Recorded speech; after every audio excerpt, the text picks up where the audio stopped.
गेले 4-5 दिवस झाला मी कोकण त्याचबरोबर कोल्हापूर, सांगली, सातारा, सोलापूर या जिल्ह्यामध्ये चळवळीच्या निमित्तानं फिरतोय.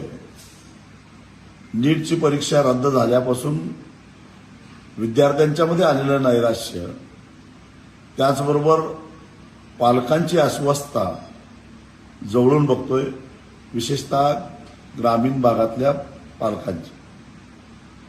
अनेक विद्यार्थ्यांना आत्मविश्वास होता की या परीक्षेत मला 715 मार्क मिळतील, 720 मार्क मिळतील. आता पुन्हा नवीन पेपर, नवीन परीक्षा, पुढं काय होईल ही चिंता त्यांना लागून गेली. कुणी जमिनी विकलेल्या आहेत, कुणी घरं घाण ठेवलेली आहेत, कुणी कर्ज काढलेलं आहे परीक्षेची तयारी करण्यासाठी. त्या साऱ्यांच्या आशा आकांक्षेशी खेळ खेळण्याचा अधिकार या पेपर फोड्यांना कुणीही दिलेला नव्हता. गेल्या 5 दिवसामध्ये 4 विद्यार्थ्यांनी आत्महत्या केली आहे. अनेकांच्या मनामध्ये आत्महत्येचे विचार घोळत आहेत.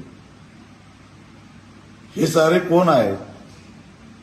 सत्तेमध्ये असणारे आपले हितसंबंध, सरकारमध्ये असलेल्या आपल्या संबंधामुळे आपलं कुणीच काही वाकडं करणार नाही हा आविर्भाव, हा अहंकार आणि त्यातून पैसा कमावण्याची आलेली संधी सोडायची नाही, या पद्धतीनं या सगळ्या लोकांचा आविर्भाव असल्यामुळं या लाखो विद्यार्थ्यांच्या आणि त्याचबरोबर त्यांच्या पालकांच्या आयुष्याशी खेळ खेळण्याचा प्रयत्न या साऱ्या हरामखोर लोकांनी केलेला आहे.